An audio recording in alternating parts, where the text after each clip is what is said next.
forums, like you would see with community policing forums that are going to look after the local clinic, that are going to get trained in the laws that apply to those clinics, that are going to make sure that those clinics are advocated for to government. Those are kinds of things that can actually be done. We have processes in terms of budget processes. We have processes in terms of parliamentary participation meetings. We should be getting involved in all of these. I often say to people, we should know our MPs even better than we know our ward councillors, because our MPs are making laws that affect all of us. And they have constituency days. So we should be able to call up our MPs and tell them what it is we want them to do, one vote to the next. Find out what's happening in their parliamentary committee meetings.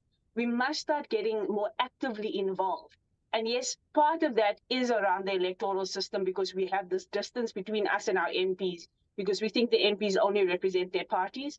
But I want to say that there are ways that we can start looking at the problems in our own communities, starting to advocate for them, fixing them on our own terms, working towards them. Let's talk about that for a second. Relationship with representatives between elections. Let's talk about that, and let's bring Lebo in. How do we fix the problem? Because what I hear Tessa saying is the problem exists in democracies like ours that have democratic institutions that we appear to still be proud of, and the same problem of the disconnection between people and their leaders definitely exists in authoritarian regimes. You know, it's almost as if nothing is working at the moment.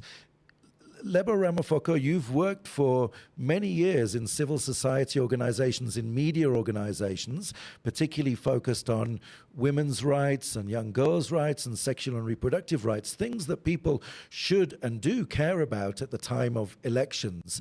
How do we inspire young people to care more and to feel that they can use the democratic process to change leaders and to get the leaders who they need and who will ensure their rights?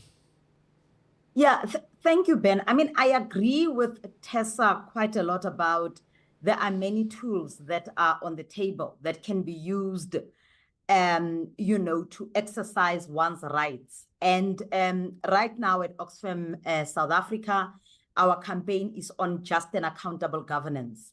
But I think what we must not estimate is how the lack of accountability, and that is why for us it's just an accountable governance, makes it very difficult for people to then participate in all of the forums that Tessa spoke about. Just after the first so-called xenophobic attacks in South Africa, I think it was as early as 2012, if I'm not mistaken, CSVR published a report called The Smoke That Kills, that Calls. And in that report, they were looking at the time period before there were xenophobic attacks and what communities had done to raise their concerns. And it's very easy when you are middle class to sit and say, but why are people burning clinics? Why are people burning their own libraries? But where there is no accountability, remember, we elect people who are duty bearers. They are not doing us a favor.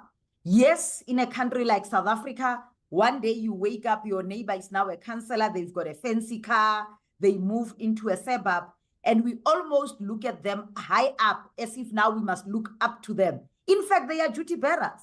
These are people who are subject to our constitution and subject to a number of laws that all of us must be subject to. And so what needs to happen in that instance is the fact that we need to ensure that they are able to account. Now, when there is no system of accountability, you find the problems that we have, where there is a collapse and the old gogos may meet, NGOs may be there, but at the end of the day, what happens is the fact that we end up having them have to burn a building, young people, with the frustration. Because no matter who you talk to, when there is no system of accountability, all of those mechanisms that Tessa is talking about become good on paper. So I've got a quick question. I've got a quick question, and I'm Redi, maybe I can ask you this and hand over to you. Do we have to get rid of people more often than we have in South Africa. We had a liberation movement.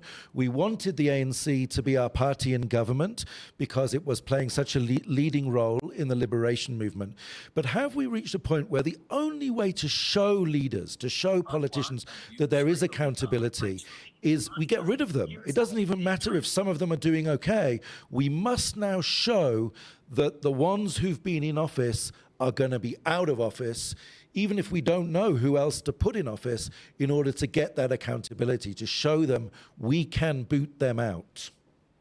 Well, Ben, you just said something that is both true for me, but also not true.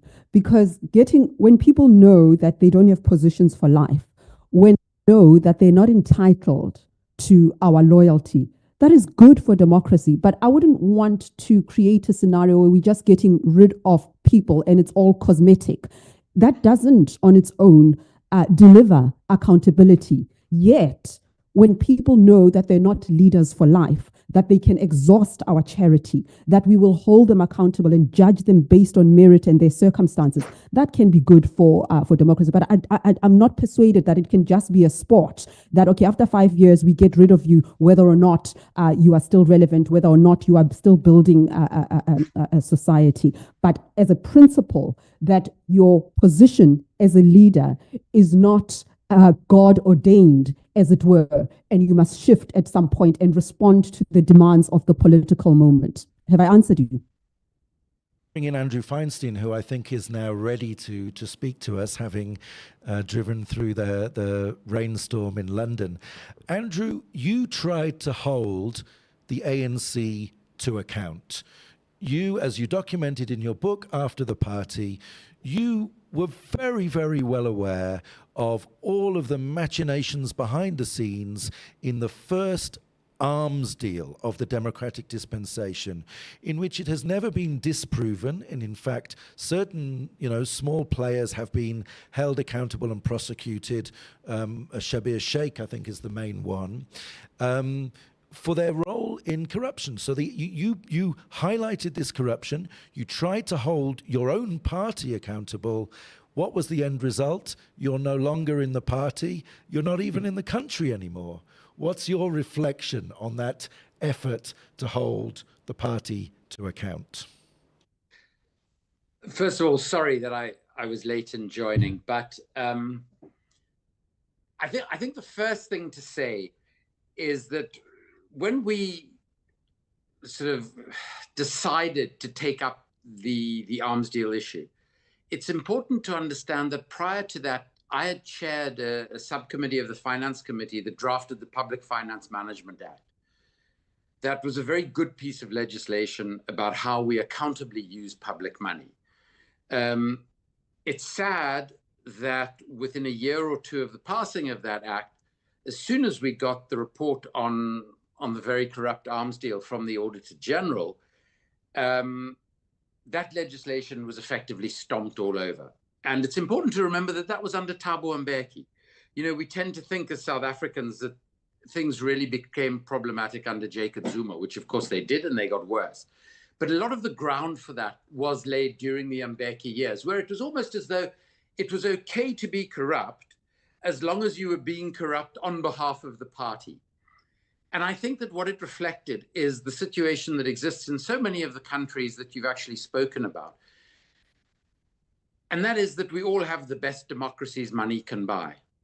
And it's this confluence of money and politics, I think, that has led us to the current crisis. And I can talk much more about that in a moment. With respect to going back to the arms deal, the Public Accounts Committee, on which I was the ranking ANC member, was supposed to operate not according to party political lines, but simply according to whether departments were adhering to the PFMA in the way that they were spending money.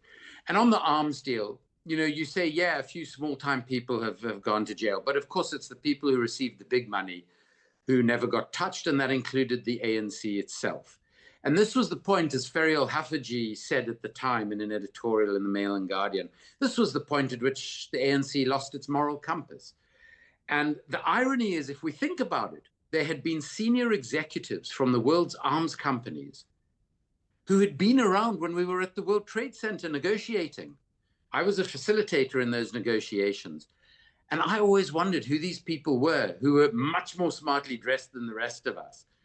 Turns out, we figured out years later, they were executives from the world's big arms company. And they were saying to Thabo Mbeki, to Joe Modise, that not only would a massive arms deal in which you buy $10 billion worth of weapons that you don't need and therefore barely use, not only is that a good way to placate the white generals, but it's also a great way to fund your political party.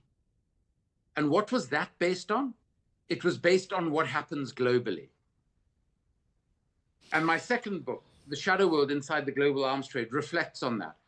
The arms industry accounts for 40% of all corruption in all global trade, and a huge amount of all of those massive bribes land up going to political parties and to individual politicians.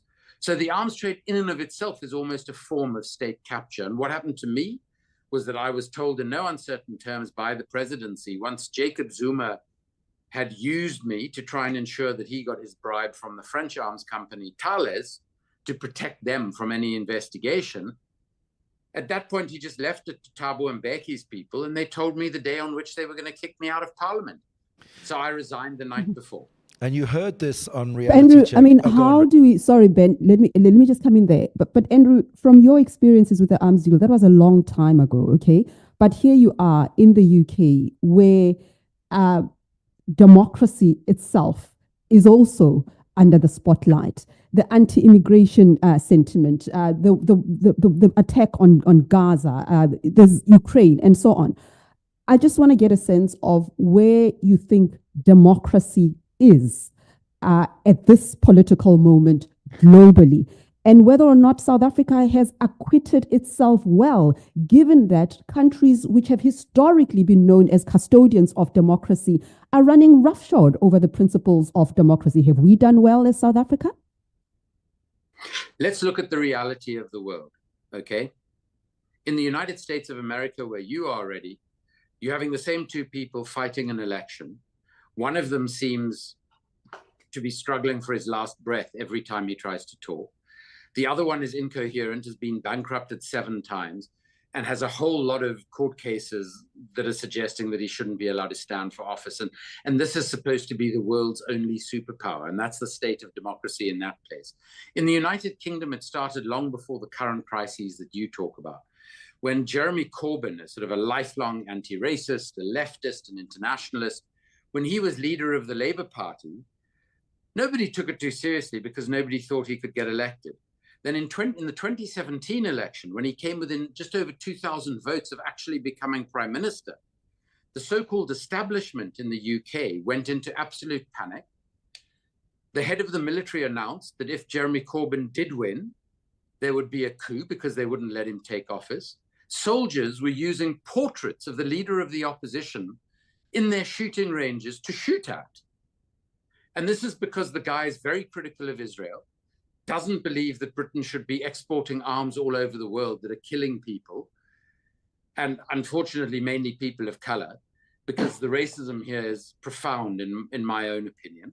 We now have 2 political parties, so they jettisoned Jeremy Corbyn around the whole Brexit thing. We now have the 2 main political parties who are indistinguishable from each other. They're both identical. They're going to swap places after the next election, so that everybody pretends we have some sort of veneer of democracy here. You mentioned earlier in the program what happened in the British Parliament the other day. Just to tell you exactly what it was. The Labour Party, under my own local MP, a chap called Keir Starmer, who's a sort of part of the establishment, how he gets to lead a democratic socialist party, nobody knows.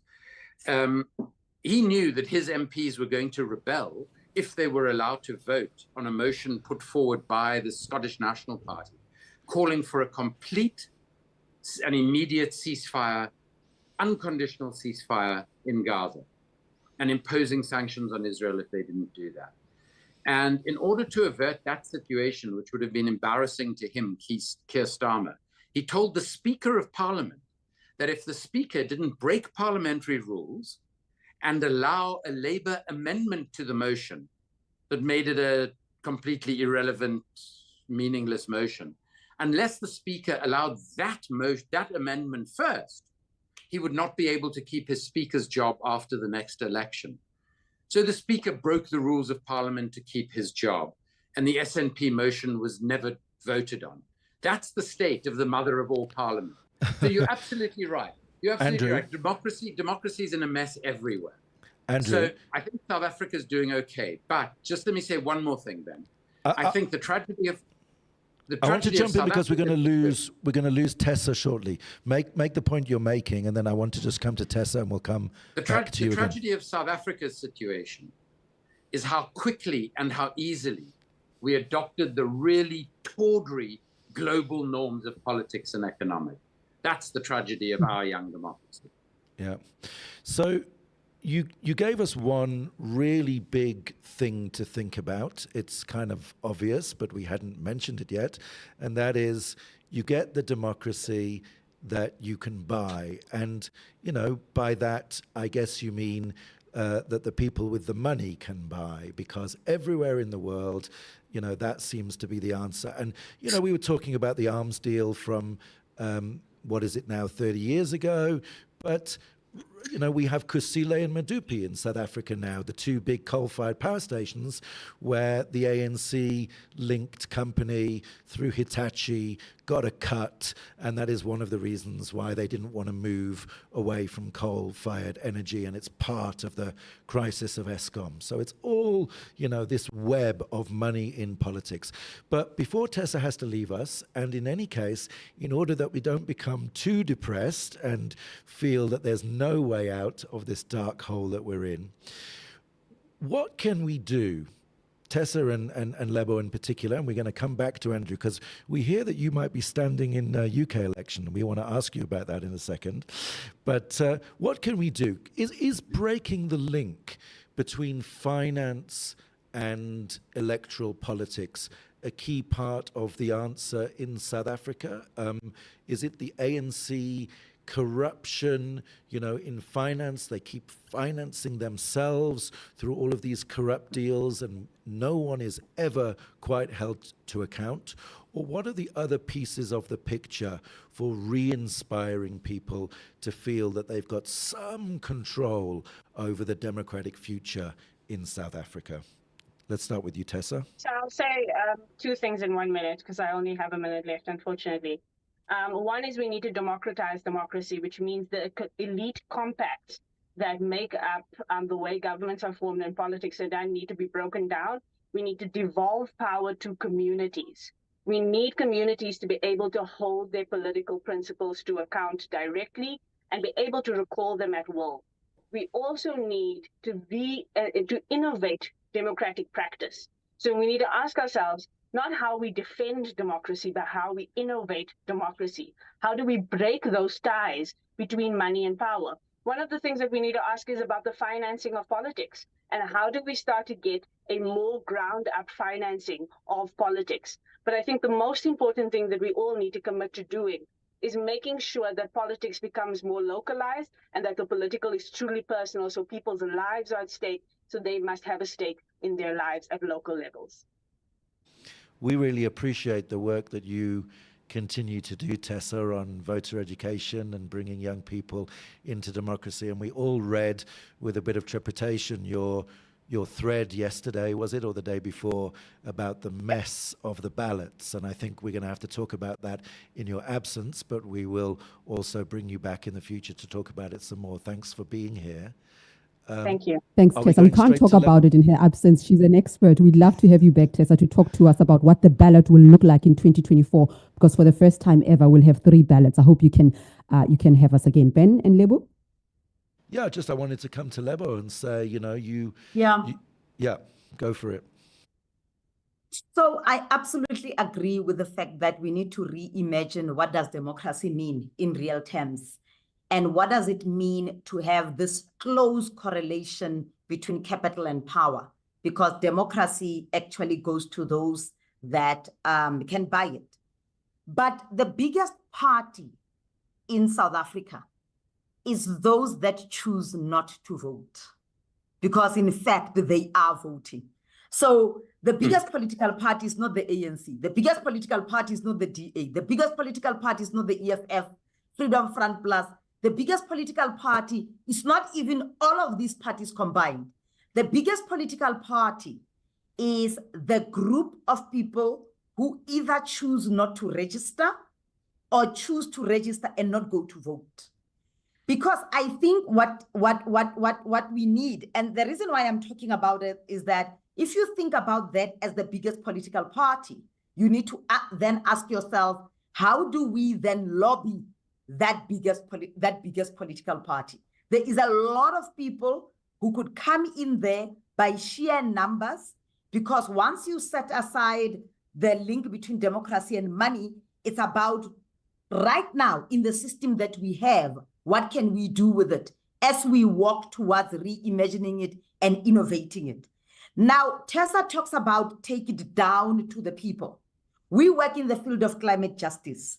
We work with human rights defenders in Kolobeni and other areas where they have the right of a consent when big companies like Shell come in. They will tell you that in their communities, before they have big meetings with big business, the so-called leaders have already been called aside and been promised a whole lot of things, so that by the time there is a community meeting, and it is mainly women who will then oppose and ask about our graves, ask about the environment, the main leaders at community level have already been promised a whole lot of things. So we need to do, for me, a number of things. Understand who is the big political party. It is those who are eligible to vote, but who, for whatever reason, have decided that they are not voting, because they then give those that support these different parties the right to vote. We need to interrogate what disinformation is doing. You know, sometimes I track some of these conversations and they are non-conversations, because in fact, we theorize a lot and we really have lost a sense of community. So there is geographic community, people who are neighbors, they physically live next to each other, but thought is also formed by communities of beliefs. And if you think about social media, etc., if you are a bigot, who does it bring? More bigots. And that we need those communities to do. Lastly, when I was still at Soul City, we did a campaign called Community-Based Monitoring, where we were asking young women and girls to go and look at the money that is being spent in the IDPs, Integrated Development Plan. We also need to create a conducive environment. I have an example of a letter that I had to write to some community in the Northwest, where the young women who came in, they were told, this is not where children come and participate. People develop IDPs and then they get a budget around it. They decide what the budget is, and then they basically go out and they report, and nobody checks those reports. And so what is the resourcing that we need to make sure that when because I come from Manziville, when I'm in Manziville, I know the IDP, and there is a report back on the IDP, I can participate in the IDP. And a lot of those spaces are highly violent, particularly to young people, to people with disabilities, and to women. And how do we make sure that we drive a campaign to make sure that they are open to communities? Because even at community level, there are political elites who will come in there and intimidate those that want to participate. It's not, I mean, you talked about the biggest political party being the voter who's not pitching to vote. And I'm just reflecting on a time when the ANC itself was not in power. The ANC was not always powerful. It had to organize, it had to work, it had to earn the votes, and so on. I'm thinking of some overtures that politicians made to the community in Alexander, and I saw activism, the community just standing up and saying, not in our name. You mentioned Kolobeni, and again, a constitutional court victory over Kolobeni. So I'm just thinking quite poignantly about the power of the community, that have we in the last 30 years jettisoned our own power as the community, where people disengage from the process because they don't realize that they actually do have the power, and it's not just the connected politicians with the levers, with their hands on the levers of power, with their hands on resources. How do we then teach our communities to rethink the power relations in society and also see themselves as agents of change so that they truly become the biggest political party in South Africa, Lebo? And Andrew spoke about the arms deal. The biggest weapon that all political parties are using right now is poverty. It's very difficult when you are sitting. In fact, poverty is violent. It's very difficult when you are sitting in Manziville and all of a sudden somebody that you sat next to a desk with drives the biggest German sedan because they are towing the line with a political party, and you are unemployed and you wake up to go and sit at the corner of the street. And I do believe, now that I work in poverty inequality, that the other weapon, other than the arms that were bought when Andrew were calling them out, is the weapon of poverty. The weapon of poverty says that you will tire as a young person.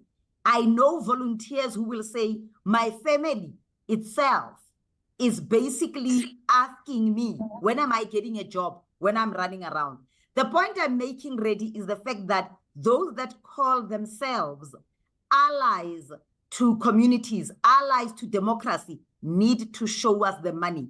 We need to be having volunteers. We need to have these communities run. When I started in the NGO sector, there was so much funding that funded the work that we wanted to do. Because for as long as people need to, they are comparing whether or not I eat to whether or not I'm an activist. And we are living in such an unequal society. I had a conversation with a few young people, and I was talking to them. We were all in agreement about how things need to change. And one young man, when I left, said to me, we were just having a casual chat. She says, but Mamlebo, let us first get into the ANC and eat first. I also want to drive a car like yours before the system changes. It floored me, because what am I doing in a community in my fancy car when I understand inequality? And somebody looks at me and says, fancy you coming to talk to me about this thing. And he said, but let's get in there, eat, and then go. Then we can shout, oh no, this is all wrong. And that is what poverty and inequality does. And it has become a weapon. Even jobs at EPWP, some politicians are using them. Stipends are being used for people to say, are you loyal here? Because what do these political parties, I was in Mbombela when the ANC was in Mbombela, the so-called January 8 statement. They were making noise in the community, saying, hey, if you are a graduate, matriculant, you have passed, you can apply for NEFSAS, vote ANC. NEFSAS is not coming from the ANC. So you can see how lack and poverty is used. And if you are sitting in Mbombela, it's very easy to then somebody say to you, but who are you voting? Old people are made to believe that the grant is going to go away. So there is so much of work and investment that we must still do in order for the biggest political party, those that don't vote, to understand this democracy. We have not even done the work. We have waiting to come in 3 representatives of community social movements, community-based social movements. Abahlali Basam Jondolo, we have Ufuna Ikwazi, and we have an environmental activist organization in Cape Town. So we're going to bring them in. And Lebo, if you can stay with us for a little bit and engage, we would really appreciate that. Andrew, before you go, because I believe you have to go, can you take a minute to tell us something about what you're doing in the UK? We heard a little bird told us that you might stand against the aforementioned Keir Starmer. I love the way you talked about Keir Starmer as if he was this irrelevant, difficult politician. He's a very difficult politician. He doesn't seem to, get that people in Palestine are human beings. Sounds like you're describing the Prime Minister as well, Ben. Are you talking about the opposition leader or the Prime Minister? Well, Keir Starmer is the leader of the Labour Party. So what we heard, Andrew, is that you may put your own name forward, tired as you may have become after being an MP in South Africa, but you seem to still have the energy to stand against the leader of the Labour Party in his local seat, Holborn and St Pancras in London. Tell us for a minute on Reality Check whether you're doing that, and if so, why?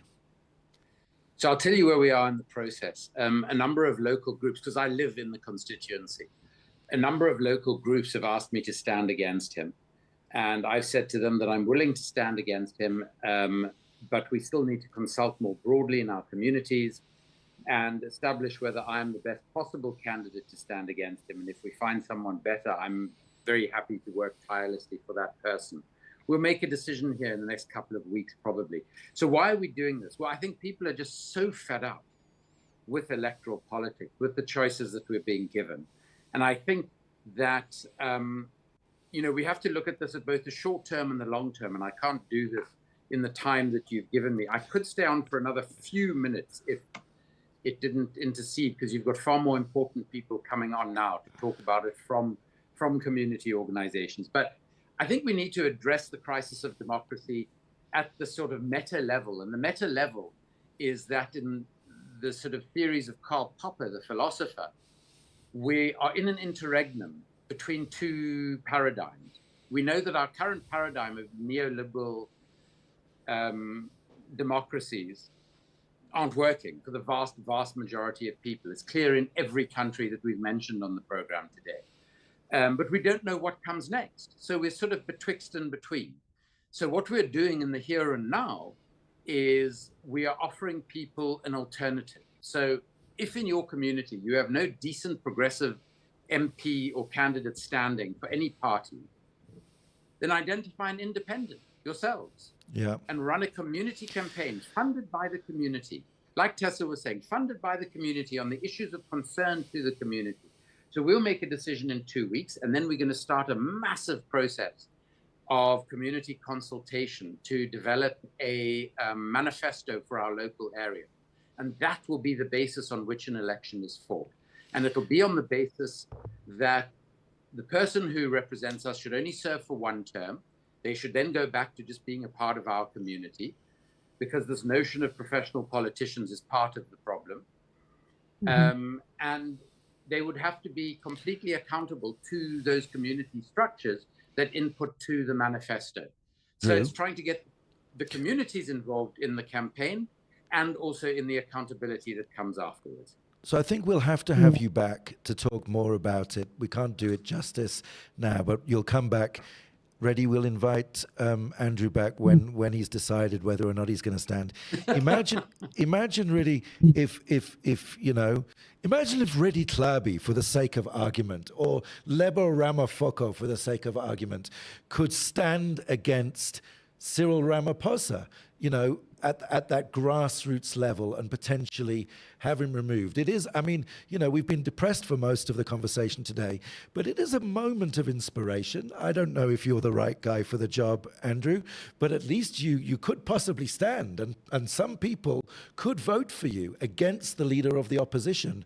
You can even stand against the Prime Minister in his local seat in Britain. So it is a reflection on how democracy works that maybe really we need to sort of reflect on as we figure out how to reform our own democracy. Well, we're journeying towards that point. I think Andrew also answered one of your questions, that should there be a time frame that you are in leadership and then you move along. There's Andrew saying that we're not going to allow career politicians. You step aside, you get back to the community and so on. That was a question that you asked earlier. But I think, Ben, Rise Mzansi, you could say that those are people who just saw what was going on and then they mobilizing the grassroots. Songezo Zibi was an editor of a very prominent and formidable publication, the Business Day. I'm thinking also of Ayanda Ali Payne, who is a former journalist, and she's an activist, and she's now getting into politics. So I think more and more South Africans are becoming uncomfortable. Communities have been uncomfortable for a very long time, but more people are joining in, and perhaps we are journeying towards that point. We spoke, Ben, about how our ballot is going to look different this time around, and that is again a democratic innovation. Independents are going to stand. So we'll get to that point as we go along. But grassroots movement become so pivotal as we build this democracy. I don't know if Andrew is staying or we have to let you go. If we have to let you go, Andrew, thank you very much. Goodbye. We'll be watching you. We'll invite you again. Thanks, but I want Redi. to invite. Yeah, thank you so much. What I do need to go now, but what I would just say is what gives me an enormous amount of hope is just listening to this conversation and everybody who's contributed to it. I wish we could have a conversation like this in the United Kingdom. Thanks so much for having me. We'll come to the UK and have it. Thank you very much. And thank you. Neither the ANC nor the Tory party in the UK will rule until Jesus comes. Is that the phrase that the ANC once used? They won't rule Andrew until Jesus Feinstein comes. may come. And right now, Abahlali Basimjondolo have arrived in the person of Tapelo. We see you. And Butle, I believe you're from Ndifuna Kwazi. And Michelle Maka, can you tell us what your organization is called, Michelle? I think we can come to you first. You are a climate activist in Cape Town. How inspired... the African Climate Alliance, right? African Climate Alliance. A youth-led group advocating for climate, ecological, and social justice, because planetary politics are very much central to our experience of democracy. Michelle, what are you doing to demand that leaders and political heads must be accountable when dealing with the current climate crisis? I mean, is this something that you think South Africans, is it uppermost in the minds of South Africans, or are South Africans at, I need a job, I need to put food on the table? How are you convincing them that the viability, the health of our planet is very much a part of that?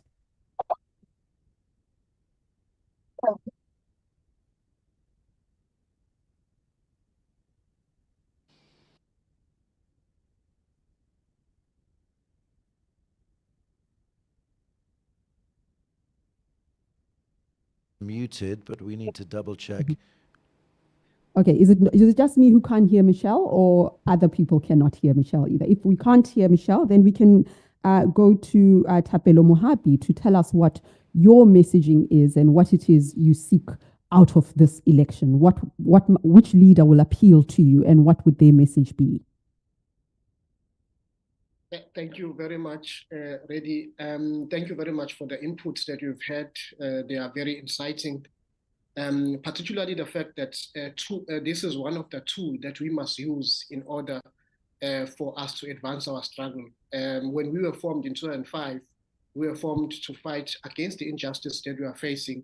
And one of the tools was to take to the streets and show our anger and vest our anger against the ANC-led government. And the message is clear this year from Abahlali Basimjondolo, a movement that has been targeted, lost 25 activists in the hands of the government. 14 of them have been targeted and assassinated. And the message is clear that we cannot vote for our murderers. We cannot vote for thugs. We cannot vote for corrupt ANC that was involved in the state capture, the people who take money even when we are facing a pandemic, 5 billion rand. No one is accounted for that. And we are therefore having discussions on the ground with the people to say, let's go to the polls. The No Land, No House, No Vote initiative that we started in 2014 could not work, and therefore we are saying that we are not sitting out these elections. We need to vote the ANC out of power. These are the elections of uncertainty.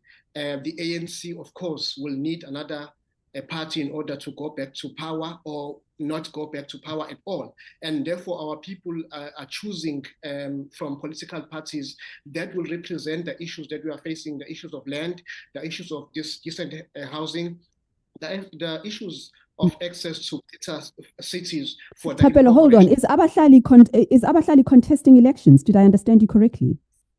You contest? No, Okay. we are actually using our vote tactically to remove the ANC out of and therefore can you just tell our listeners, I mean, I think this is fascinating. I want us to pause here for just a moment. We've seen political assassinations, especially in KwaZulu-Natal, and it is often amongst ANC councillors. There's a DA councillor who was shot and killed in KZN recently, IFP as well, in that contestation and fight for municipal resources and positions. This is not an unfamiliar story in South Africa, but I think yours is unique because you're not a political party. You're not challenging the ANC or IFP or whoever for political positions. You've been in hiding yourself, Tapelo. This is important. You've been in hiding yourself since 2021 because of death threats. In 2022 alone, 3 Abahlali Basimjondolo members were killed in Kenana. So I guess what I'm asking is, why are you a fawn on the side of the powers that be. Advocating for homes and economic security is exactly what activists have been doing and communities have been doing for years. But why is there a special targeting, it seems, of abahlali basemjondolo? Yes, we are being targeted for our own organizing.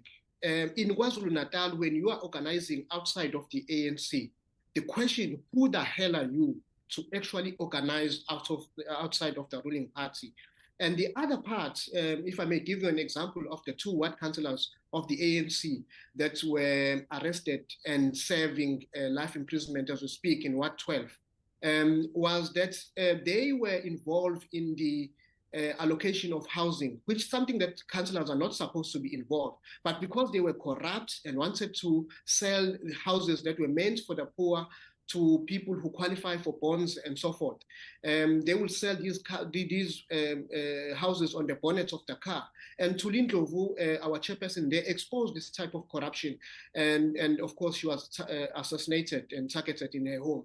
So the fact that we are actually exposing the corruption that is taking place in the ANC, that we are actually organizing in masses and taking it to the street and naming and shaming, because ours is not to say ANC is corrupt. We name and shame. When we say Zandile Gumede is a corrupt leader, we are not going to say it's the ANC. We name the ANC and we name the corrupt individual. And therefore, our leaders then become targeted as a result of not mincing our words when we are mentioning the people that are actually involved in the corruption. Yeah, and so what that means is that you're not just community activists calling for housing, you're whistleblowers against a corrupt political system. You are, and we've had this discussion before on the big debate, how people in organizations like Abahlali need to be considered whistleblowers and need to have the protection, never mind become the target of the ruling party. They need to have government protection for calling out the corrupt actions of councillors and others around you. You sound as if you have the community organized and you have a plan and you have a program, which is to vote the ANC out of office. It's good. It's really refreshing, Thapelo, to hear people come on Reality Check and say, we know what we want. We want this party out. I think we are no longer in that era of my vote is my secret. I think that's a previous South Africa that we've left behind. Michelle, it sounds funny when you say it now. Oh, but come on, Redi. I mean, I know, I'm agreeing with you that in the context of all this chaos, my vote is my secret. It just sounds so ridiculous now in this moment. So I want to ask Michelle and I want to ask Thapelo, is your vote your secret, or are you busy with climate activists, in your case, Thapelo, with housing and healthcare and, activists on all the issues that Ndifuna Kwazi works on? Do you have a clear message that it's time for change? Do you leave it open to community members to decide who they want to vote for? Or are your messages as sharp as Thapelo's in terms of, it being time for change? Who's coming in? Michelle? Yeah, I can go first. So 100% agree with Thapelo. I mean, it's time for a change. What we don't do, though, as the African Climate Alliance, is because we are non-partisan and we don't affiliate with any specific political parties. And we also really believe in the community's right, and with proper voters' education, they can then make an informed decision. So we don't necessarily subscribe and say, vote for this person and vote for that person. But however, as a young person, it kind of feels like we're being forced to choose between evils, and like a lesser evil is what we're supposed to go for.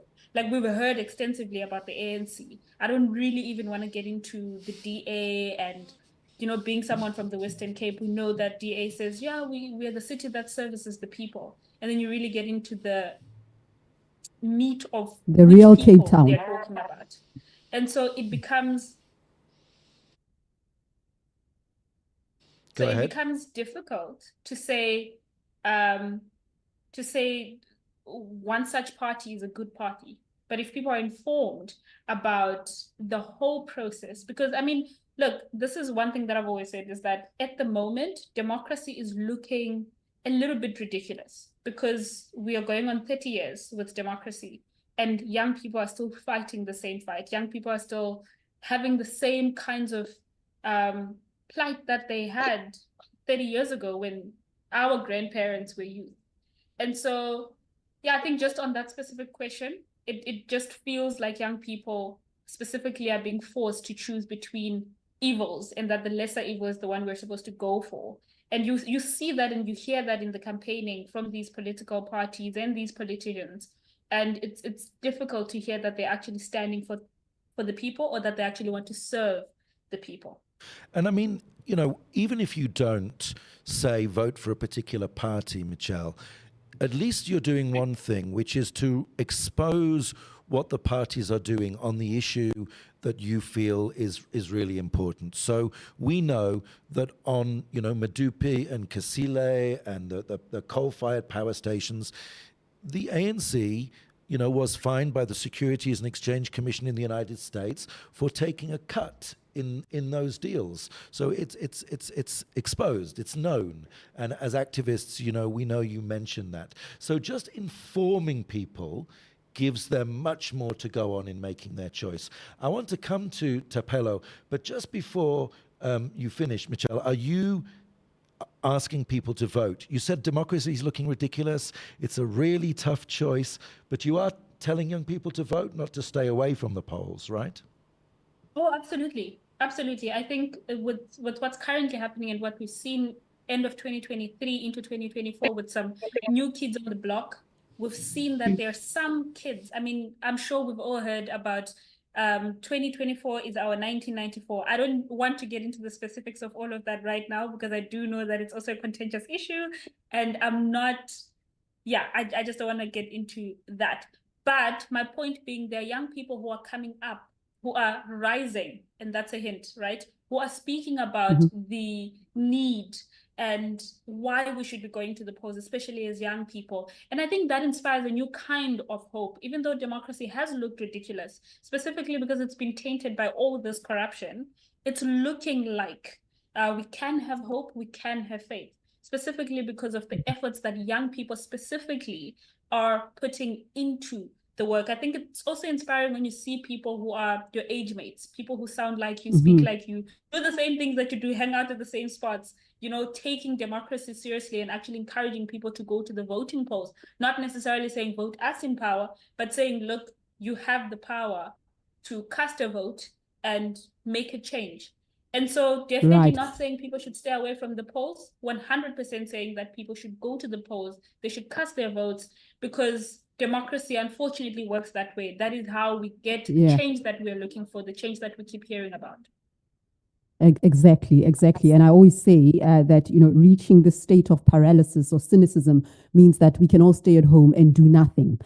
We've got to make our voices heard, whatever that looks like for individuals and their communities. But I want Buhle to bring you in here, because Michelle spoke about being with people who look like you, sound like you, looking at seeing young people organizing and being active. I mean, your organization, Difunukwazi, is an activist organization and a law center. You have legislated against powerful people before. You advocate for not just affordable housing, but housing that is well located. A very controversial issue in South Africa when you think about the apartheid special planning, and our parents, our grandparents living far from the places of economic activity, and that pattern still continues today. What are your thoughts around building this solidarity across geographies, across race, across class, and so on?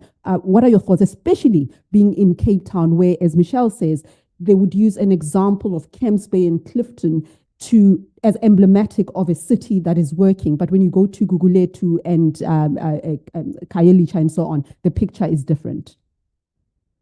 No, thank you very much, Redi. I think that's a very important point that you're making.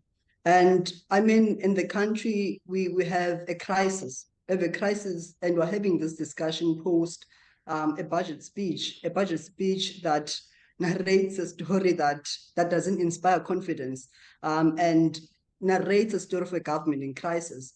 And we have a situation in this country of 3.7 million that are without adequate housing. And that number is expected to grow annually at 178,000 of people that are more likely annually not to have adequate access to homes. So that's a crisis. That's what we were confronted with. And as Ndifunukwazi are working with social movements across Cape Town, and part of the discussion that we're having is precisely that of tactical voting. How to use our vote. And we live in a province that of the 3.7 million that I'm speaking about of housing shortage, 600,000 of that is accounted for in this province of the Western Cape. And that's a crisis. And we're saying that the government of the Western Cape and the DA government is not working for the people. It's not working for the poor. So that's a crisis that we're in. Instead of the government engaging with people, the DA government engaging with people through democratic processes, showing that we're in a mature democracy, people are met with criminalization. Homeless people are criminalized. They're made to pay over 1,000 rand for being homeless. It's a crime in the state of Cape Town to be homeless. So that's a crisis. That's the extent of the crisis that we're in. And part of what we're saying is that equally, we will not vote for people that are not meeting the needs of the people on the ground. And that's a situation that we're really focusing on as an organization. And you correctly say, Redi, that the crisis is such that there are people in informal settlements, there are people that are caught in the margins of society, in informal settlements. And this question of democracy then it has no meaning for people that are caught in the urban peripheral communities. Abahlali baseMjondolo, for instance, here, Thapelo was telling us that they are being killed each and every day, and that's a sign of a democracy that has failed. Our people are being killed because of participating in the so-called democratic processes.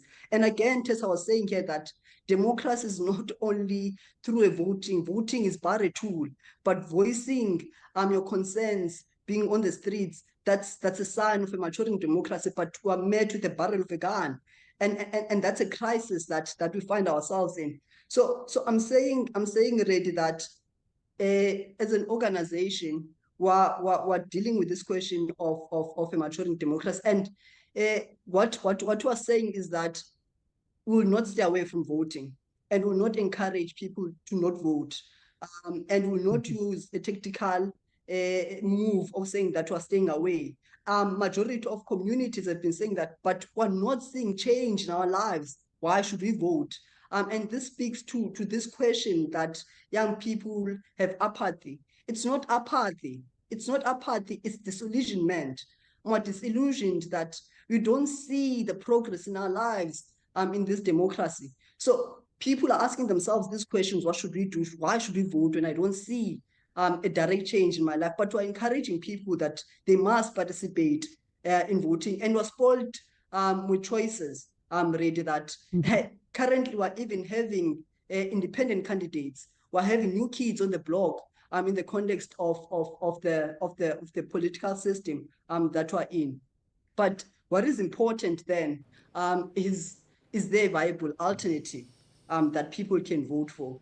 There's a jazz musician that says that ziyafana zonke zingamakoti zonke kodwa ngenye imini bovuka abantu bamanyane basithathela amandla. That is to say that all these political parties are the same, but one day people will rise and take back their power. So waiting for that moment in terms of these political parties not serving the people, and that's what young people are disillusioned with. The party political system, not the participatory democracy aspect of it, is that the political parties have been synonymous, or the politics in political parties have been synonymous with corruption, as we've seen in the ANC. I mean, we have a crisis that as a country, the 20.1% of our gross domestic product is servicing a debt. Servicing a debt. That's a crisis that we're disillusioned with. That's what must shift in this country. I'm going to come in and say, you as representatives of social movements throughout the country, are so much more inspiring than so many of those who are standing for our election. In one of our moments on one of our podcasts, someone said we need more politicians who look like us. I'm going to say we need less politicians who look like me, and more politicians who look like those three of you who have just spoken. There is no justification with the young minds and the young activists who are leading communities in South Africa today and leading issues in South Africa today to have octogenarian politicians. Why do we have to have people who had a chance, they failed, or they made some limited progress, and now we have young people who are seizing, grasping the nettle, who know what the issues are in their communities. We had last week on the Reality Check podcast someone saying it's time to take over the parties. I mean, I want to come back to you, Thapelo, and then maybe, once we've heard again from our young representatives of social movements, Lebo, you can come in and comment on this. Is it time to stand? Is it time to form new parties? You dropped a hint, Michelle, that something is rising over South Africa. Butle, you dropped a hint that there are independents. I was not dropping a hint. Okay, it's fine. There are some independents in your neighborhood that we've heard of. But is it time for social movements to stand as independents, to form new parties, or is the role that you're playing too important for you to go into formal electoral politics? You need to call out those who are in the formal electoral politics. Because I'm saying we need you guys, in the political system so we can vote out the old guys and vote some of you in. Or, Ben, we need the activists to also be involved in influencing the policies of those who are political actors. And we're already seeing that, maybe not to satisfactory levels. I'm trying to imagine or countenance a world where we have more political parties than we have now. I mean, our ballot this year is going to, as I said, read like a Shakespearean tale. It is so long. Is it that we need more parties, or we need more civic engagement with the political parties that are already there? Just thinking. Yep, Thapelo, do you want to say something before, or is Lebo poised to comment? Tapelo's going to come in and then Lebo. Yes, and I think part of it has the reason why we speak in the manner that we are speaking is because we are not detached from the realities on the ground. When we speak, for instance, about the riots that took place in KwaZulu-Natal in 2021, we are actually speaking of what we saw and what affected us personally. When we speak about the floods that killed more than 300 people in KwaZulu-Natal, most of them, the majority of them, were from the Sheikh settlement. We speak about something that we saw, and many people in our community that we know have lost their lives, and many people are unaccounted for, have not been found. So the problem here, we have politicians who know and have lived under these conditions, but have become detached from the realities that have taken place on the ground. And there's that sense of arrogancy and entitlement for one that is in power, and they think that it's their lifetime opportunity, and that's why you find the ANC councillors do no longer engage people on the grounds. They no longer engage the communities, and they are arrogant towards the very same people. I mean, you will see them now, since the date of the elections have been announced, going to door and in the informal settlements, sitting on the chairs, not wiping them, and carrying babies and walking around. And one of the things that they would say is, we did not know that our people are living under such inhuman conditions, as if we are living in a different planet. So that's the reason why that we speak in this manner.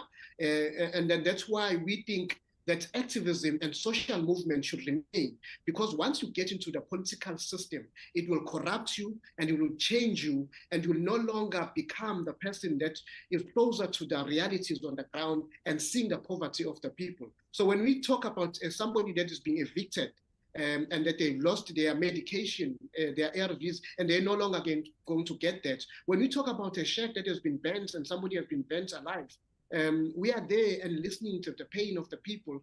We are there a few minutes and we see the fires that affects the people.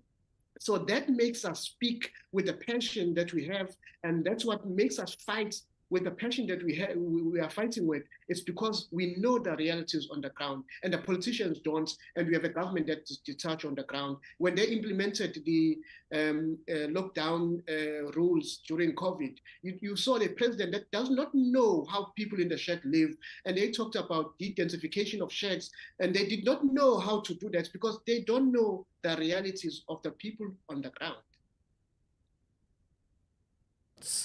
And so instead of jumping into that seat of power, Thapelo, you're going to stay right next to that power. You're going to watch it. You're going to hound it every minute of every day. But you're not going to give in to the temptation to go and sit in the throne. Butle, I see you nodding. Several people on social media watching the podcast have retweeted your comment. Youth are not apathetic, they are disillusioned by the leaders we have and the choices that we have. Yes. I mean, I want to start on the point that Thapelo was making, that our leaders are not in power with what's happening on the ground. And that is reflected on the recent white paper on human settlements that was released by the department. And part of what they're saying there is that it's only 8% of people that are living in informal settlements in our country. And that's a danger. And that's a danger of a government that is not in power with the reality. Because when they do allocations on human settlements, they will not know the type of intervention because they're under budget, because they do not know the extent of the crisis that we're in. But more so, I think it's very important, even this point that we're discussing around, for a very long time, particularly a civil society sector, we've been shouting from the outside, Maybe there's a different kind of a discussion that we need to have in terms of consolidating, to take power, or rather for communities on the ground to take back their power, because the people that are giving it to are no longer serving our interest. They're serving the interest of their own families and their own political parties. They're no longer accountable. And maybe that's a discussion that we need to have, but I'm not discounting the discussion that Thapelo is making, that we need to be on the sidelines. That's another part of democracy, of holding government accountable and the leaders accountable. That's it. That's Lebu, I mean, on that, I'm getting I get excited about that, Lebu, because I'm in the media space and I'll hear people saying, instead of talking from the sidelines, why don't you join politics? I'm not on the sidelines. The media is also a pillar of democracy. And you have spent your life in activism. And I'm excited listening to these young people. I'm thinking about the Social Justice Coalition. You mentioned Kolobeni and so on. I mean, without these civic formations, then politicians won't be kept on their toes. We don't need everybody to be assimilated into that kind of power. What are your thoughts on that? So I hold a similar but somewhat different view, if I may put it that way. And it doesn't differ so much. I think you need both. I mean, had a civil society group not spoken to Judge Edwin Cameron, who oversees prisons, the issue of Thabo Bester wouldn't have been opened. Minister Skweyiya was a minister that I know in my time when we were talking about the child support grant, and at that time it went up to 14, and we lobbied with the Children's Institute. Soul City was leading the Access Alliance. He was a minister that basically we could lobby, and who said, give me the data, give me the information, and if you can't win, go to court, take government to court. And I use these examples because, in fact, we don't have leaders. And I think this word is what is the problem. We've got elected officials, and maybe as the people who are going to vote, we need to think clearly and stop this influencer mentality that the more charismatic they are, the more expensive. Remember how some people who said you know, do you want this in your mouth or whatever, was wearing like, dressing like a pilot. You know, they had influencer tendencies. Memories.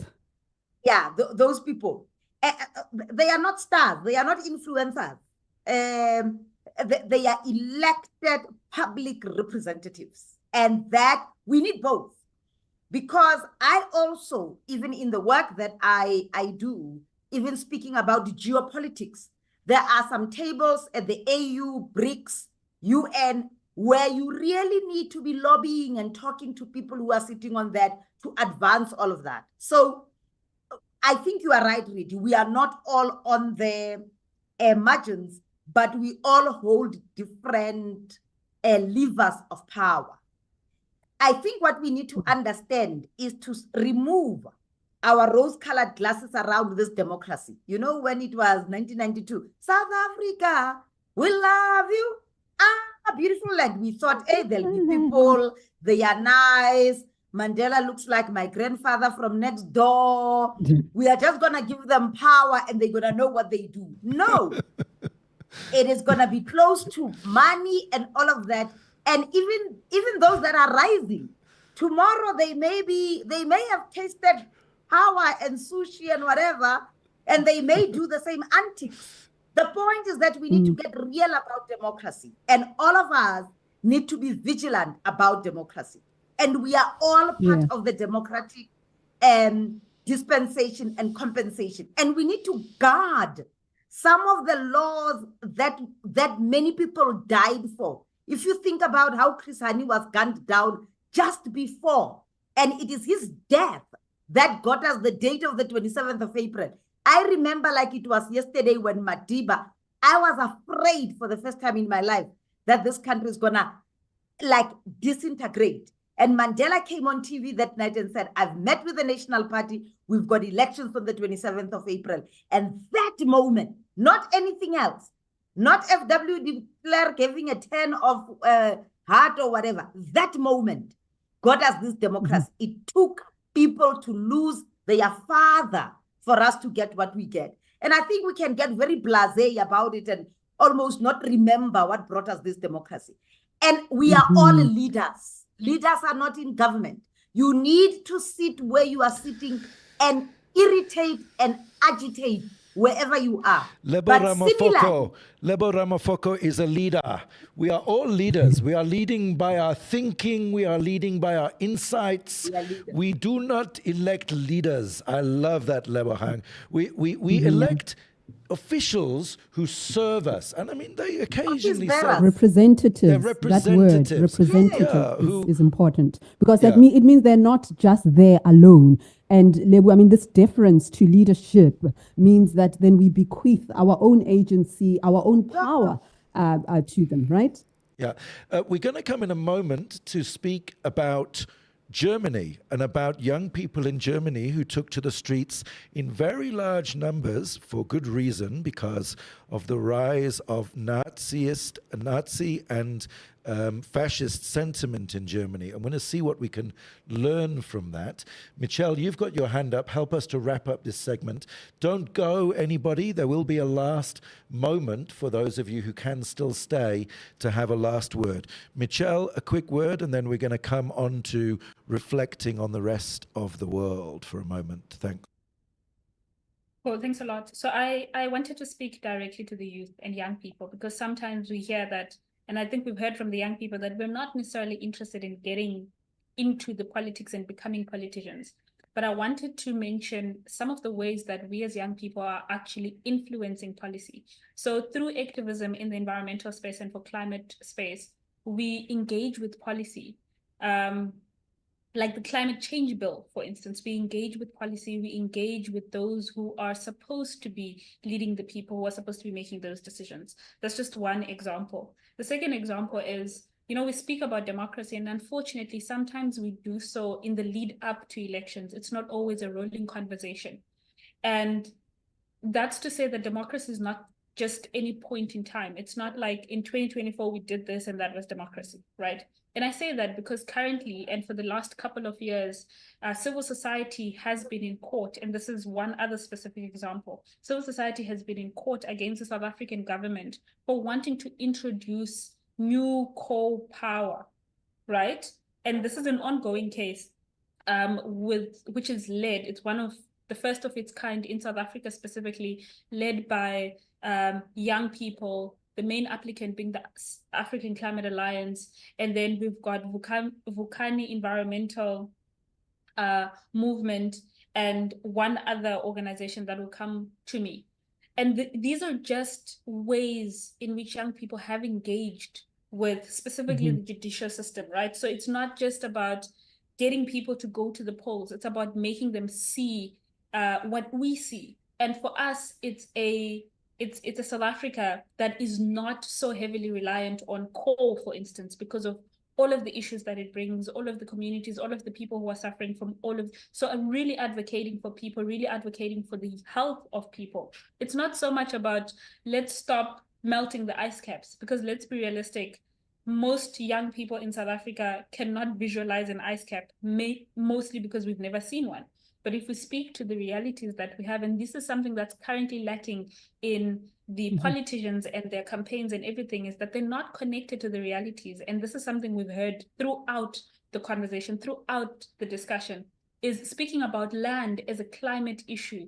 As a politician, I don't want to make it sound this way, but it will buy you votes from young people, because this is an issue that we're currently dealing with. And it's not just about that once off we've gone and we've voted. It's about what do you actually do with the people's votes? Are we going to start talking about the housing crisis? Are we going to start talking about the inadequate housing structures that people are currently having to live in, or people have lived in all their lives, or people cannot imagine a life outside of? So that's all I really wanted to say around some practical ways that we've engaged, especially as young people, from influencing policy to actually challenging the government at that level.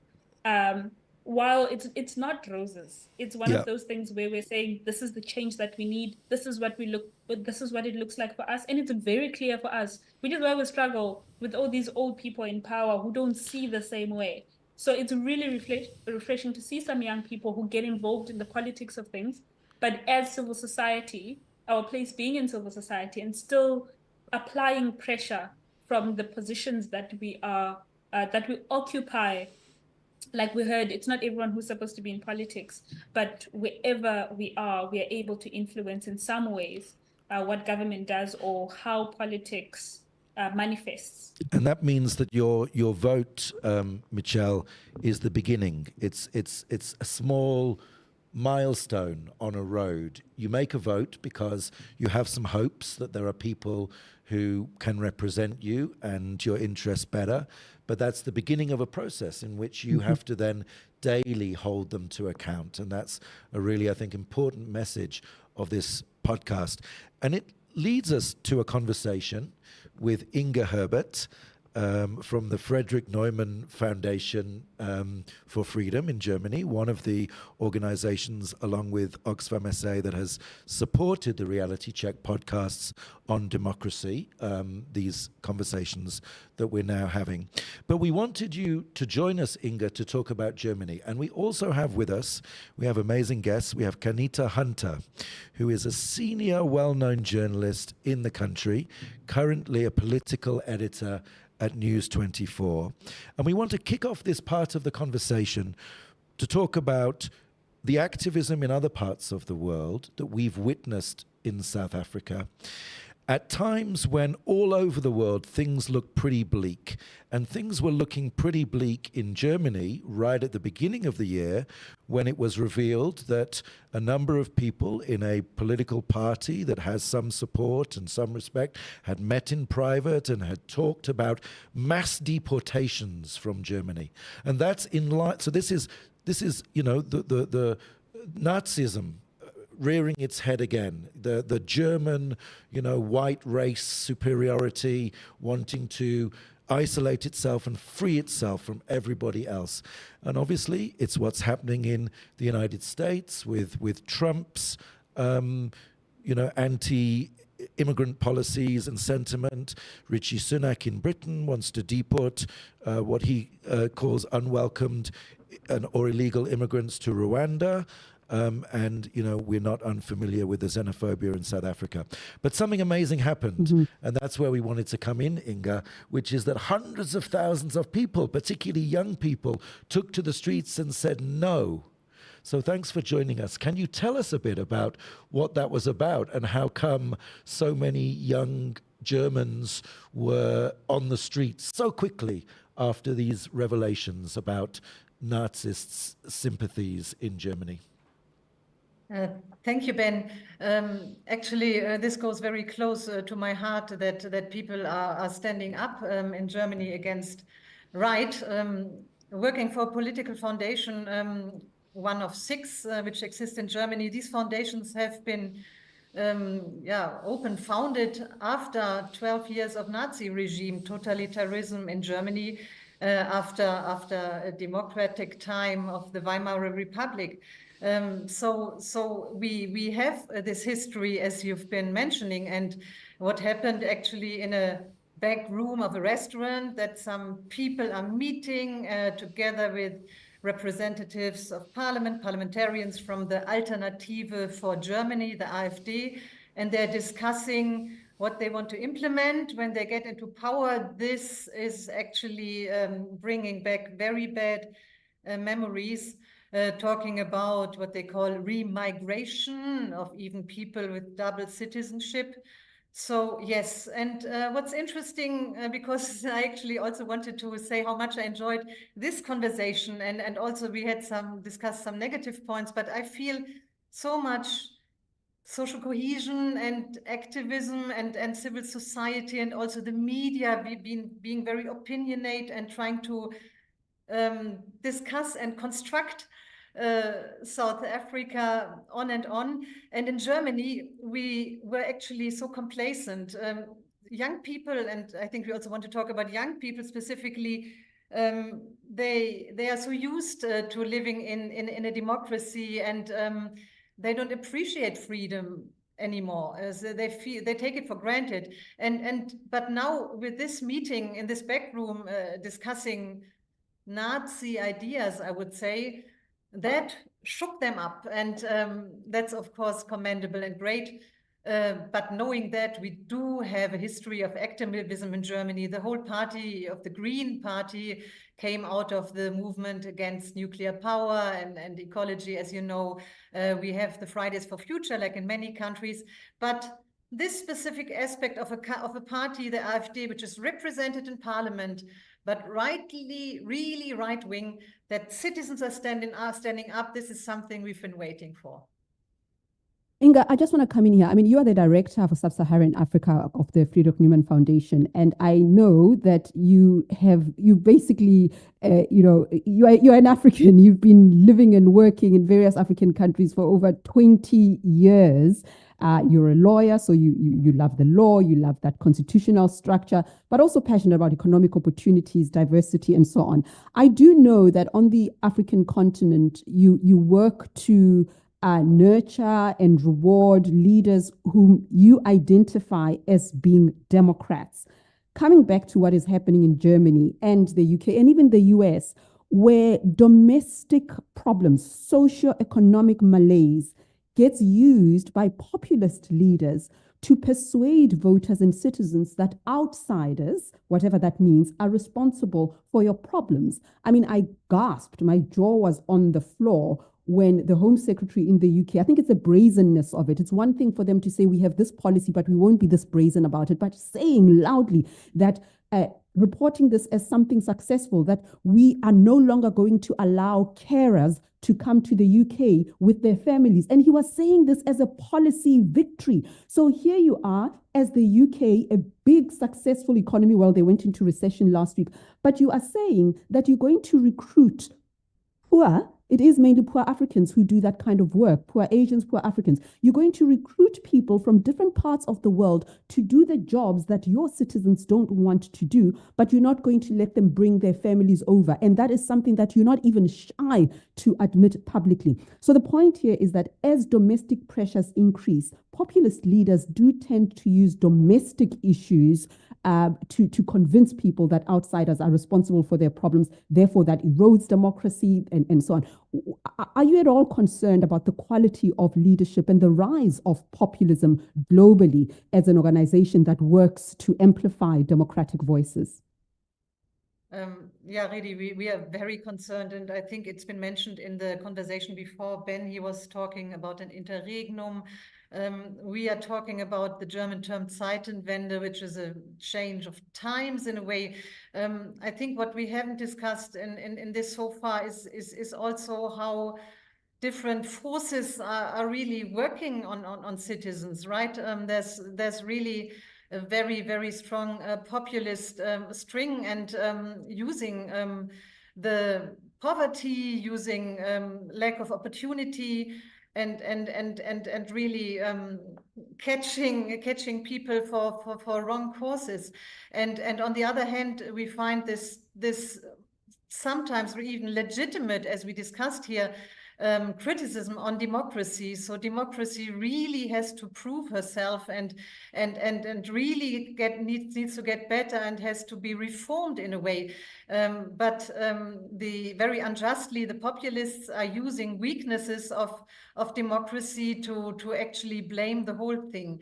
And we see this everywhere. I don't know, Redi, if I have a bit more time, because you mentioned Senegal, and as I lived there, I think Senegal as well, a country, another African country where people are really disappointed by leadership and by how would you call it, like it's a so-called democracy. And the same people who have brought Macky Sall in front, a younger generation, are now standing up against him. But that also gives confidence, right? Because people are really taking their president into account, and they managed to force him now to actually announce hopefully elections soon.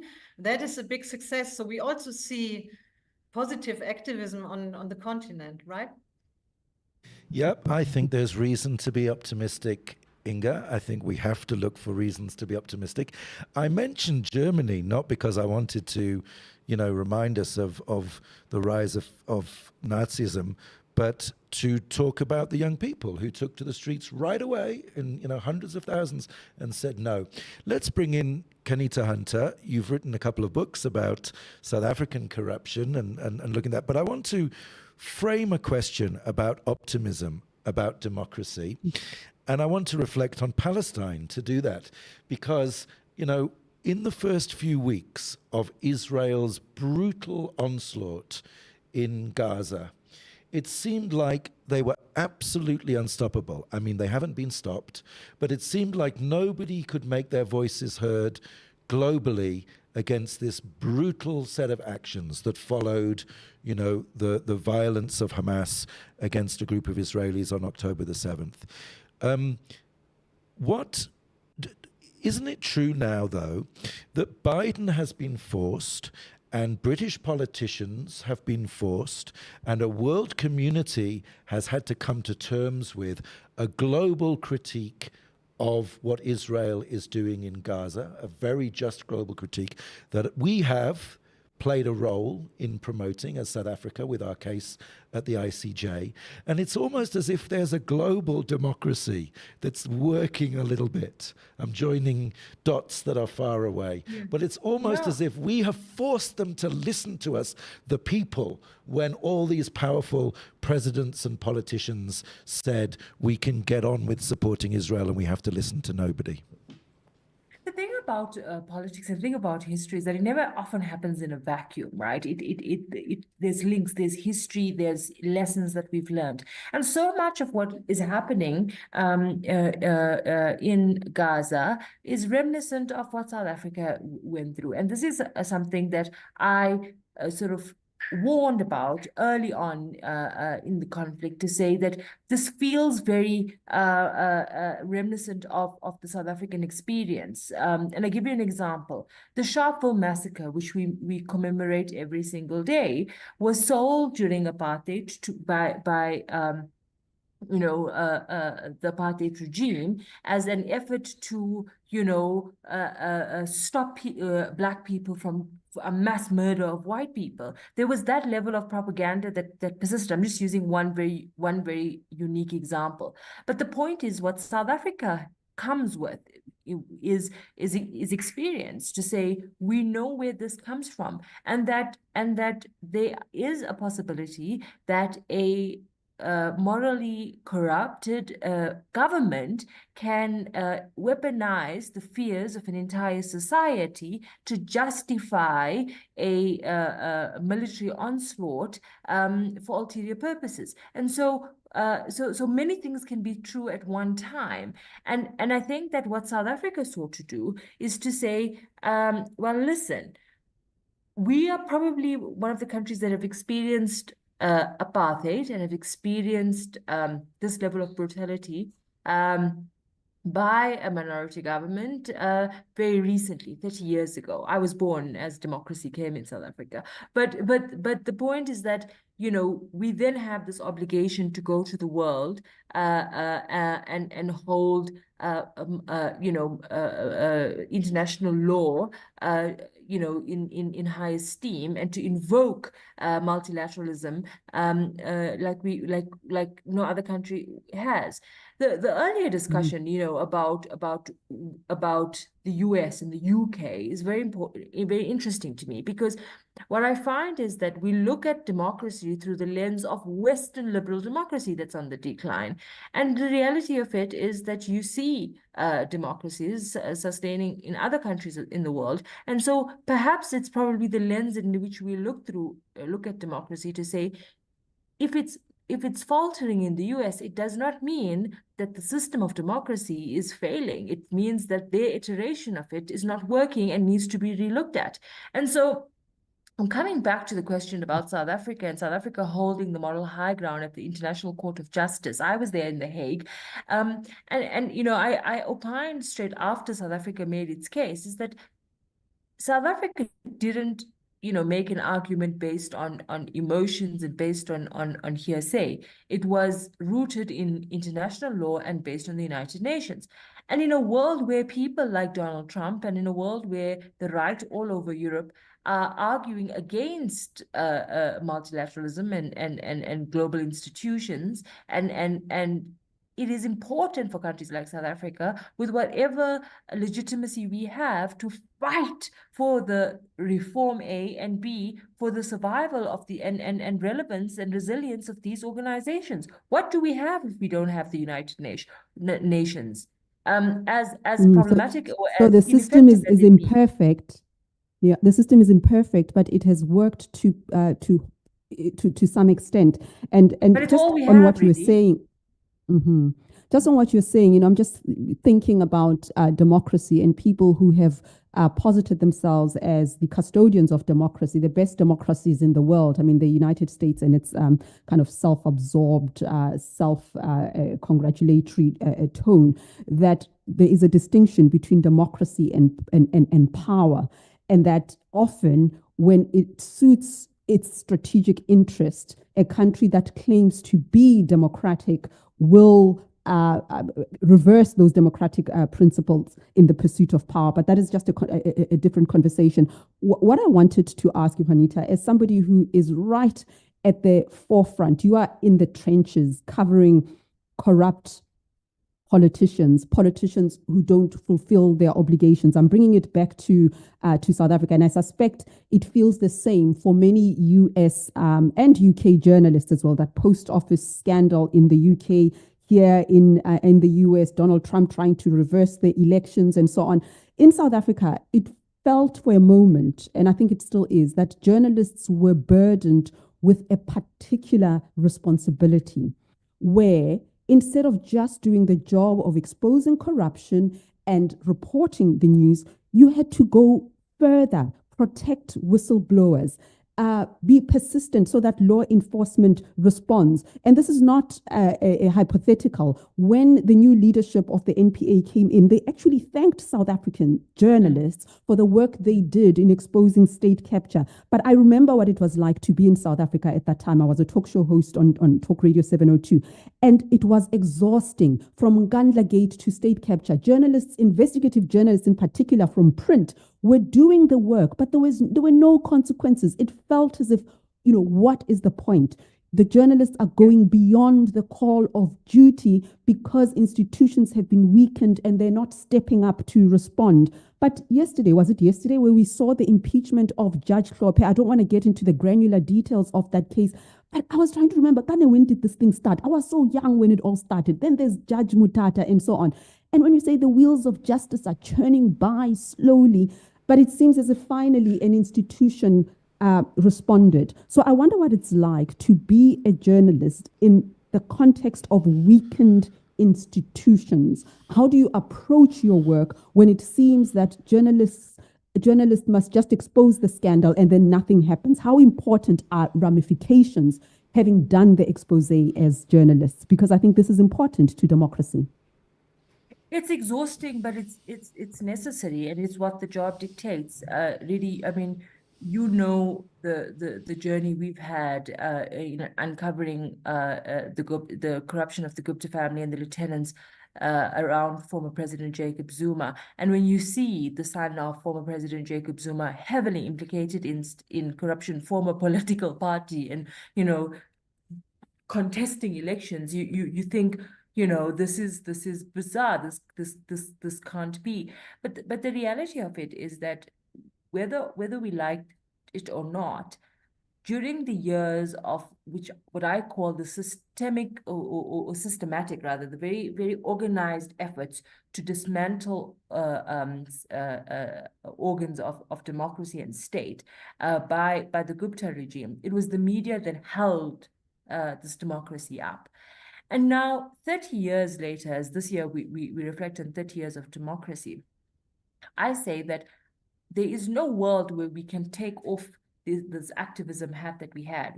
And we've had it in different iterations. At some point, we had to fight with everything we had to protect whistleblowers. At some point, we had to fight with everything we had for media freedom. You remember those days, Redi, around efforts to curtail media freedom in South Africa. We had to go kick and scream for accountability when it came to reform of the criminal justice system, which was wholly hollowed out and completely distorted and bastardized for the benefit of one individual.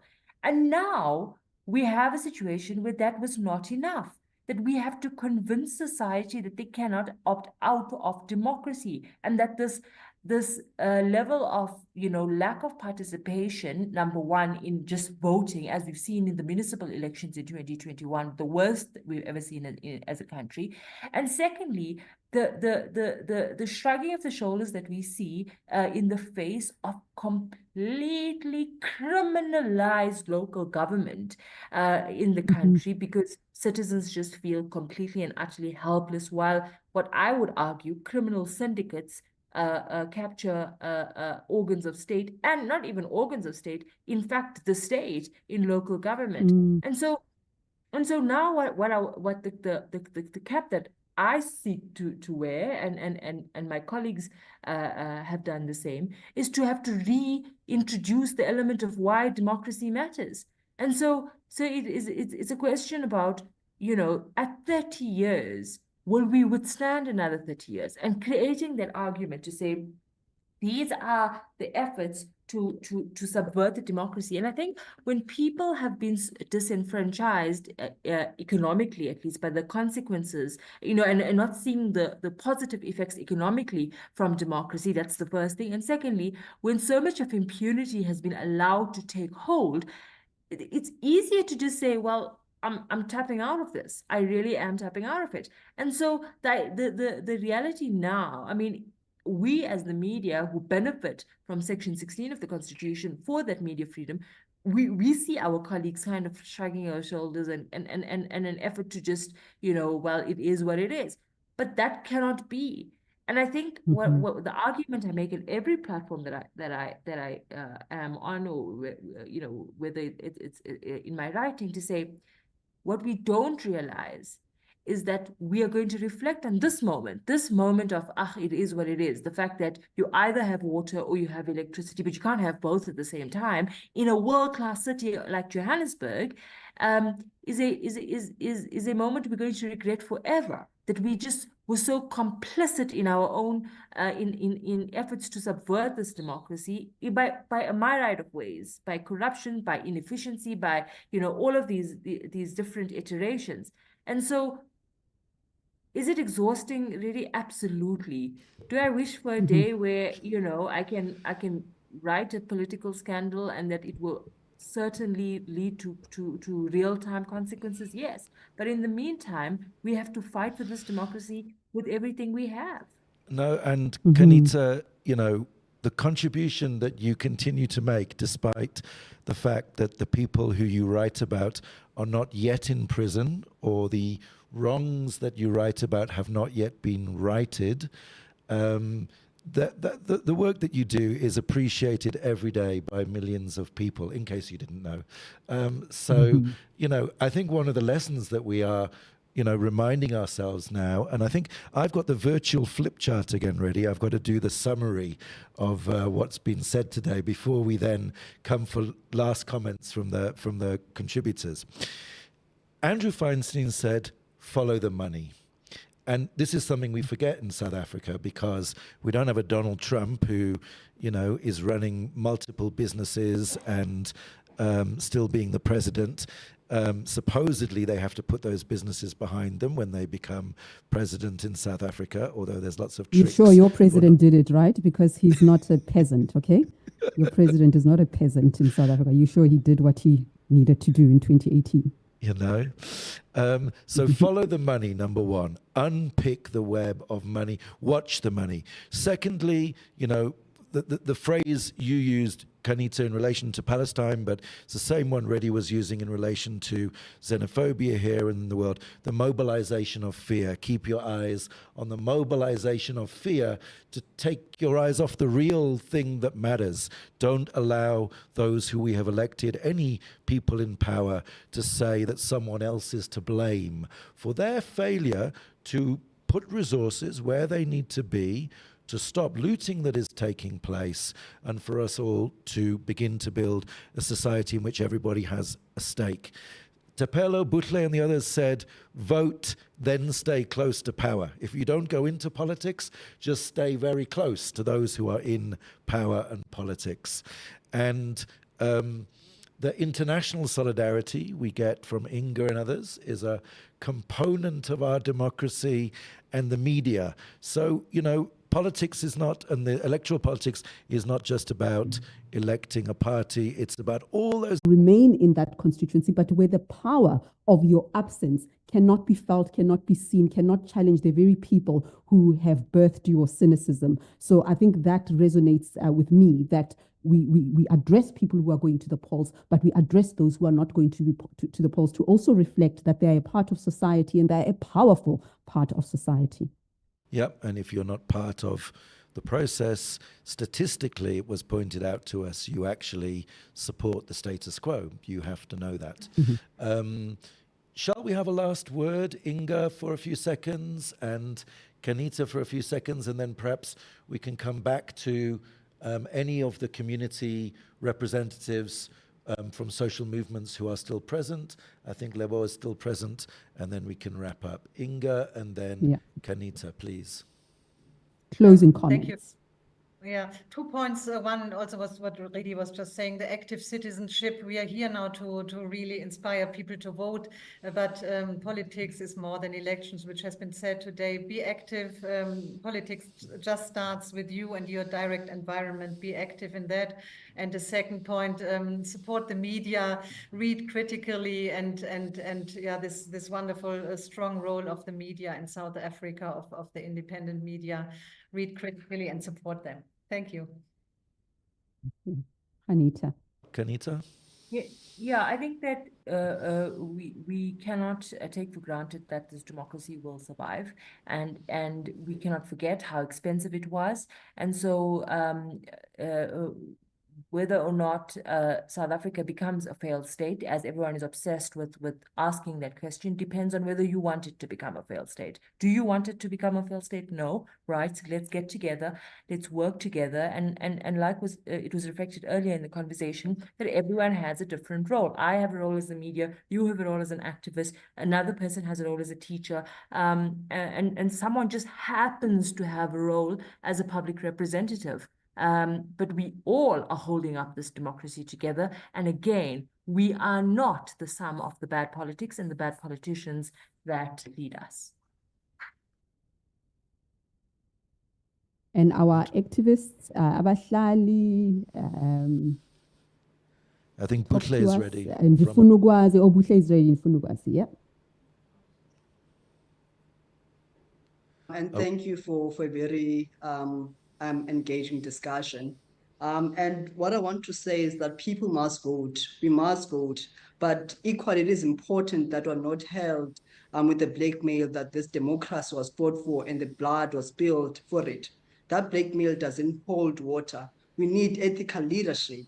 Now, that's what we need as a country. And the material conditions of the day will dictate where our vote goes. And for us as an organization, Indifuna Ukwazi, we'll vote for anyone that addresses the national question of the land, addresses the imbalances of the past through advancing special justice. That is what is important today in society. Anyone that prioritizes land to the hands of the people, so that people that are caught in the margins of society can live a dignified life. We can no longer live in informal settlements. That's not a life of dignity. We need to live like other citizens who are not third-class citizens, who are not step kids in this country. The government and anyone that is to take power must address that national question of the land if we're to give them any power. Thank you very much. But people must vote. That's what we're encouraging. But let's use our vote responsibly to give it to people that will address the material conditions of our people on the ground. Wonderful. Is Michelle still with us? Yes, I am. Okay, African Climate Alliance, final thoughts, and then we'll come to Abahlali. So I just want to say thank you so much for having me on the platform. It's always a pleasure to engage with so many really powerhouses. From one young person to other young people, my last word is to, I think it's the same message across the board, is to go vote. Cast your vote. That is the voice that you hold. If you don't do that, it's going to be very, very difficult. We have to wait another 4 years for this to happen. So use your vote wisely. And if you don't understand who you need to be voting for, the characteristics of this person, then engage with groups on the ground who are doing the civic education, who are doing the voters registration, the voters education, all of that stuff. So there's still hope. I'm still very hopeful. I still think in that democracy has not died yet, and you should too. Okay. Ndifuna ukwazi. Thank you very much. I live in a shack that was left by my parents. 30 years later, but I dare not want my children to tell the same story. So I'm asking young South Africans to go out and vote. Vote for a government that will make people in the informal settlements the priority, make people in the rural areas the priority. That we are the agents of change. We must make sure that we bring the change that we need. We must not leave everything in the hands of the politicians. We have seen that the politicians are corrupt. For over 30 years, corruption has robbed us of basic services. Today, women fear to go to relieve themselves in the night because their lives are in danger. Women are being killed in South Africa in the manner that we have not seen. And therefore, we need to vote for a government that is caring, a government that is going to look after our children, the government that is going to look after women, a government that is going to make sure that there's no lawlessness in South Africa, that we live in a better society, a society that we envisioned, a society that is going to be caring for all of us, regardless of our social status, our background, our race, and creed. And therefore, we must not be mistaken. I've heard Jacob Zuma speaking about corruption in the new party, and I laughed because he's the reason why we are here. So we must not be mistaken by political parties that are showing up if they are different from the ANC, when in fact they are the same ANC that has put us in this situation that we find ourselves. Be vigilant, people. In a nutshell, the General Secretary of Abahlali Basemijondolo, Thapelo Mohapi. Lebu Ramofoko, how do we close this? Bring it together for us. You say you are driven by a vision of a fairer and healthier world where everyone has the opportunity to thrive and fulfill their potential. Will this election take us closer to that moment? Your final thoughts. The election is an opportunity for us to exercise our thoughts about office bearers who are supposed to abide by laws that, particularly in South Africa through our constitution, were founded on equity and justice. And that will not happen if we think that that equity and justice is going to come from them. They are office bearers that we need to watch like a hawk. And our role is like many others who are on the call, Michelle, Thapelo, Buhle, and many others, the media, to say we are leaders who must ask the difficult questions. And I think just as much as we want to disaggregate money from power, we must disaggregate office bearing from leadership. Just because you manage to be on a list of a particular political party and got a job and got your name on a list and people voted and you are in power, you are not the leader. You are an office bearer. And office bearers are there to go and implement the law that makes us all equal. And that is the provisions of our constitution. We need to go out there and understand what that means for us and understand that as an office bearer, you are accountable to the people that gave you that opportunity to go and be a custodian of those laws. And I think once we change our understanding of leaders sitting in VIP tents, eating first, blue lights, and treating them like there is something that is going to come from their foreheads or somewhere that is more special than our constitution, we are going to be in trouble. They are office bearers, we are the leaders. It ends there. Now I see all these foreheads in front of me and stuff just coming. Amen. I remember your best quote on the big debate level when you said, you know, let them go and use the public hospitals, let them go and use the public schools. You know, we've got a few comments online as we were having this conversation. Celso Fabri on YouTube says, this has been an amazing debate, inspiring and comforting to see fellow South Africans so passionate about the future of our democracy. Redi, you said I want to read this one. It says, there's hope for South Africa's future. I need to say this so that the young activists who are here today and those who are watching feel validated and affirmed that you've got something to contribute to our democracy. Ben? You keep saying, you know, when I was in South Africa before I left, you never left, Redi. I mean, you're still a journalist. When did I say that? What are you talking made a about? Comment. You said, you know, previously. Before I left the radio station, 702. I've never left. I'm on I still Twitter, wake up. Everybody. everywhere. It's actually even worse now that you're in Washington, D.C., because with the time difference, every time when I wake up in the morning, you've already tweeted like 500 things that I have to read. You don't wake up in the morning, Ben. Okay. All right, let's leave it there. We say thank you to the Frederick Neumann Foundation, which was the first organization that supported us when Redi had the idea of doing these podcasts. We say thank you to Oxfam South Africa, who is also resourcing our work and this podcast as well. And we say thank you to News 24 that offered us the platform to get moving so quickly. We say thank you to everybody who has been a part of the discussion, and we thank our team, Nolwazi Tusini, Simone Hammersley, Giru, and the many other members of our team who put this whole thing together and made it possible for us all to connect today. Next week... And Mbumi Mbete, being on your feet, checking what people are doing on social media, that's also very important. Thank you very much. Thank you. And Rela Bokhile. I think we exhausted the list now. Please tune in next week when we'll be talking to some of the political parties. If you want to stay close to them, you better be on Reality Check. We've invited the top 3, and we've invited all the new kids on the block. So let's see who shows up. That's Reality Check next Thursday, same time, same place. Thanks, everyone. Bye-bye. Cheers. Bye. And thank you. Bye. Mm-hmm.